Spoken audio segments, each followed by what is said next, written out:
Et bonjour tout le monde, ici Milicia et bienvenue dans mon deuxième vidéo d'histoire que je ne retiens pas, que je vais ne pas retenir.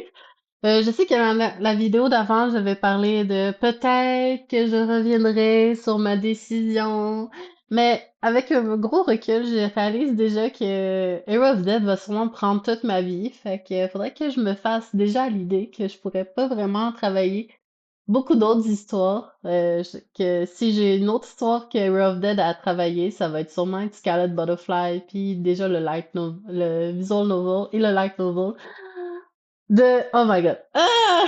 Vous voyez, j'ai déjà des projets que j'ai déjà mis sur la table, puis je veux absolument pas retoucher un autre, je veux pas en créer un autre, je veux pas parler, genre retravailler les histoires que je vais vous montrer dans cette vidéo. Fait que c'est vraiment la vidéo des histoires perdues, des vidéos que je ne veux plus parler après cela. Mais écoutez, si vous voulez, comme vous inspirer de ce que j'ai fait. Ça va me faire plaisir d'avoir créé cette histoire pas pour rien. Je vais dire comme ça comme ça.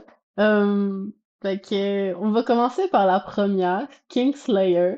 Alors, Kingslayer, c'est vraiment, comment dire, ça vient d'une musique de Bring Me the Horizon de King Kingslayer, puis je l'ai vraiment, vraiment aimé.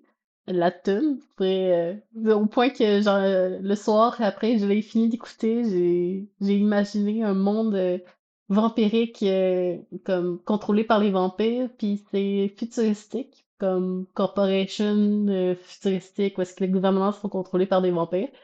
C'est pas loin de la réalité, mais c'est vraiment comme genre le brainwashing pour comme un peu comme je vais vous montrer la synopsis, ok? Fait que c'est l'histoire de Ryder, un jeune homme peu social qui se fait transférer l'école.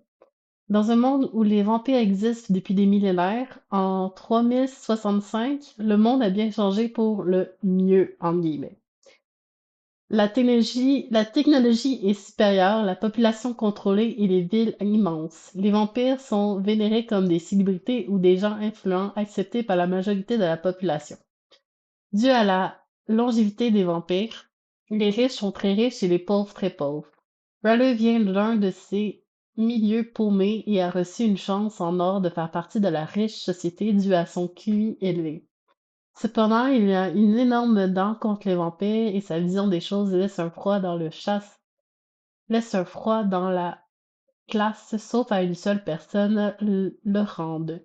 Elle sut qu'elle pouvait lui faire confiance et l'invite à une organisation de terroristes contre les vampires, les Kingslayers. Cependant, une chose qu'elle ne savait pas en l'amenant au QG de l'organisation, Reller est à moitié vampire. J'ai essayé d'imaginer ce que ce serait de mixer des vampires et un monde futuriste, comme qu'est-ce que j'ai pas dit tout à l'heure. J'aime pas vraiment les mechas, mais c'est ça. Fait que, fait que j'imaginais que s'il y avait des mechas, ça serait comme des chevaliers, là, puis vampires, pis tout ça, des mechas qui combattent des vampires, ça serait vraiment bizarre, comme vraiment le concept un peu fou. J'ai même pas dessiné de dessin pour cette histoire-là, mais j'ai beaucoup aimé le concept, puis je trouve qu'il y en a pas assez des comme ça. Vous pouvez m'écrire en commentaire si vous connaissez une histoire qui ressemble, je pourrais l'écouter, comme ça m'intéresse. Parce que je suis fan des vampires. Puis cette touche-là, cette faille-là, je suis curieuse de voir le résultat. D'habitude, les vampires sont plus vus dans les mondes comme fantasy médiévale. Mais bon. La raison pourquoi j'ai laissé... Tu sais, j'aimerais parler des personnages, mais tout ce que j'ai, c'est Ryler puis la ronde. Fait que, ouais, c'est... Euh, euh, je sais même pas si je... Ouais, c'est ça. La raison pourquoi j'ai laissé compter l'histoire. J'aimais pas... j'aime bien l'histoire des thèmes. J'ai pensé que c'était peut-être un peu cliché l'idée de terroristes dans un monde dystopique contrôlé par des méga puissants compagnies et gouvernementales, et le tout dans un genre de sci-fi. Mais de plus, même si j'aimerais designer les armures, les personnages et la ville, je sais pas, ça va être long à faire. Voilà. Est-ce que je vais le reprendre un jour? Non.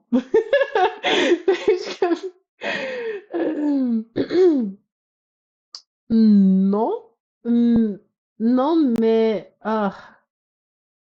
c'est quand même c'est quand même une histoire assez intéressante à mon point de vue, là. La deuxième histoire, c'est Ugly Parade. C'est l'histoire de Sophia, une jeune adolescente pas très belle qui souffre de solitude, se retrouve dans un monde de discussion de thérapie, genre un groupe de discussion de thérapie. Puis elle se lie d'amitié avec le groupe de jeunes garçons, mais une chose l'agace un peu. Ce sont tous des laidrons comme elle.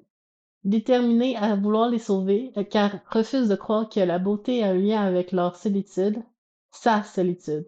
Malgré que ces actions de générosité de sa part soient une action égocentrique, les jeunes hommes acceptent de recevoir des leçons sociales avec elle pour régler leurs problèmes.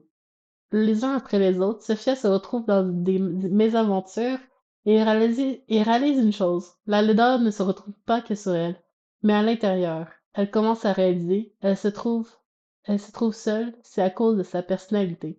Une histoire ou une défaite va-t-elle réussir à changer? Ugly Parade vient de la réalisation et de la frustration de voir que tous les personnages d'anime sont vraiment beaux. Puis j'ai imaginé à quoi ça ressemblerait une histoire avec juste des gens moches. Et c'est humoristique principalement car Sophia se lance souvent dans des problèmes des autres, mais c'est aussi super touchant car ça parle de bien, d'apparence et tout plein de bonnes choses qui donnent le sourire. Euh, fait qu'on a, euh, ben, on a la jeune fille puis les garçons, en tout cas. Mais j'ai eu cette idée-là d'un coup puis je voulais juste l'écrire sur papier il y a un mois des années précédentes, c'est pas incroyable non plus, là. Et bon, la raison pourquoi j'ai laissé tomber l'histoire, c'est que c'est peut-être une histoire un peu trop originale dans le sens que ça a pas vraiment de mauvaise, ça va pas vraiment dans le sens du poil, c'est tabou, ça peut dégoûter les gens à lire ce genre d'histoire. Euh, je dis pas que les personnages sont vraiment vraiment laids, je dis seulement que certaines scènes sont cringe. Ça parle pas à tout le monde. Car il y a pas beaucoup de monde qui sont là dans ce monde. Puis euh, et que même si je soutiens les gens laids, je me considère pas nécessairement comme, ou mon entourage l'aide. Par mon entourage l'aide, alors même si le message derrière il soit beau à l'intérieur, si tu vas avoir des amis, ça reste que la laideur n'est pas avantagée et ça donne une mauvaise image des gens laids. Même si le message derrière, c'est comme le film, il y avait un film à un moment donné où est-ce que c'est une princesse grosse, elle était quand même cute, là, mais grosse, puis c'est ça, le message était de la laideur, puis là il y a beaucoup de gens qui ont critiqué le film, comme quoi pas nécessairement parce que ça parle de sa grosseur, mais surtout genre le problème de la beauté, parce que la beauté est quelque chose de subjectif. Et c'est pas tout le monde qui va trouver quelque chose de pareillement laid par rapport aux autres. Ça dépend de pas mal de spécificités, de la culture, l'époque. Puis même si je veux écrire une histoire sur la laideur, c'est un peu... c'est juste... ça vient juste d'une phrase que j'avais dans ma tête depuis le début. C'est vraiment... tous les personnages sont beaux dans toutes les histoires que j'ai lues. Fait que j'étais comme un peu tannée, puis je voulais vraiment écrire un personnage laid, mais vu justement qu'il y a pas vraiment de gens qui ont rentré dans ce type d'histoire-là, ça l'a pas vraiment, il y a pas vraiment de niche, il y a pas vraiment de gens qui veulent lire ça. Fait que c'est quand même plus expérimental plus qu'autre chose. Euh, c'est ça, ben la valeur sentimentale derrière est moins forte que mes autres histoires. Fait que la raison pourquoi je continuerai pas, c'est surtout parce que j'ai aucun attachement envers les personnages. Ben, un petit peu, genre, ils sont vraiment attachants d'un sens, mais pas au point de créer une histoire au complet avec eux. Même si c'est comme un chapitre ou c'est un one-shot ou quoi que ce soit. Si je ferais un one-shot ou une histoire courte, j'irais avec mes histoires qui sont sur la table en ce moment. Qu'est-ce que vous en pensez de Ugly Parade? N'hésitez pas à commenter ce que vous en pensez. De Comme, est-ce que quelqu'un pourrait réussir un jour à créer une histoire sur ces thématiques-là? N'hésitez pas à me l'écrire.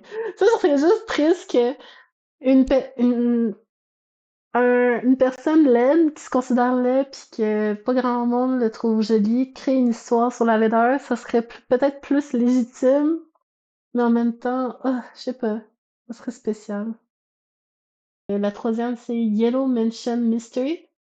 C'est comme, je vais vous dire le synopsis, là, ce sera pas long. Bienvenue au manoir de la duchesse aux fées. Les maids sont à votre service. Yellow Mission Mystery est l'histoire d'une femme chat-maid qui s'occupe du manoir de leur maîtresse aux fées, qui recueille des esclaves pour leur donner un emploi chez elle. Miluni est une jeune maid tout juste embauchée qui essaie de comprendre le mystère derrière les propriétaires des lieux et de ses activités. Elle se lie d'amitié avec les autres, flirte avec les premières maids et se forme un lien avec la maîtresse. Yellow Mission Mystery est un visual book avec juste des images, aucun dialogue. Les lecteurs peuvent interpréter l'histoire à travers les images autant qu'elles veulent. C'était censé être un court projet pour imprimer pour les conventions. Mais je réalise avec le temps que j'aimerais bien le mettre 18 ans et plus, mais je vais le faire vraiment. Ah, j'ai écrit ce scénario-là il y a comme 2 ans. J'aimerais dire, ah, écoute, j'ai pas le temps, moi, pour des vidéos YouTube, ça se remarque. En tout cas. La raison pourquoi j'ai décidé de côté l'histoire, je veux vraiment finir le tome 1 de Rough Dead, que je laisse vraiment tout de côté. Malheureusement, j'ai pas le temps pour d'autres projets, je pleure, oui, oui, oui, moi du passé, je pleure aussi encore. Je suis... Ok, moi du passé, réalises-tu qu'on est en 2025 et je suis encore à la moitié de Rough Dead? En tout cas, futur moi, please, please, je veux faire des efforts. Ne me châtie pas. Je veux faire de mon mieux pour finir ce tome. Euh, hum, peut-être un peut-être. Wow, Mel, bravo. Ok. Euh, pour Yellow Mansion Mystery, c'est quand même un projet que j'avais imaginé courte, mais qu'en fait que une illustration peut prendre une semaine à faire, même quelques jours. Mais je suis rendue rapide maintenant, là, puis je peux faire ça un peu plus simple, mais quand même. C'est un livre d'illustration, c'est juste des illustrations, puis ça peut prendre quelques pages avant que ça soit légitimement un visual book. Mais bon. Je sais qu'il y a des fanbases pour les mates, puis les femmes chats, fait que du coup, ça marche bien ensemble. Mais on verra, on verra. Pour celui-là, je suis pas encore sûre si un jour je vais m'attaquer dessus pour les conventions. Puis même là, je suis rendue un peu loin des conventions je suis un peu loin de la ville en ce moment. Euh, Fait que je sais pas si je vais m'attarder à faire des plus de conventions pour les prochaines années. Ça m'étonnerait. J'ai besoin de votre aide, genre. Fait que, et c'est tout pour cette vidéo. Je vous remercie énormément de votre support, de votre aide. N'hésitez pas à aller sur Ko-fi Melisha pour me supporter et m'aider dans mes projets. Ça me ferait énormément plaisir. Puis, oh mon Dieu, vous savez pas à quel point en ce moment c'est compliqué pour moi. J'ai fait des efforts pour finir le tome 1 de Hero of Dead. Euh, Puis, vous allez voir dans la description pour tout voir qu'est-ce que je suis en train de faire en ce moment. Je vais faire d'autres vidéos sur qu'est-ce que je fais d'autre. Puis à la prochaine. Tchuss!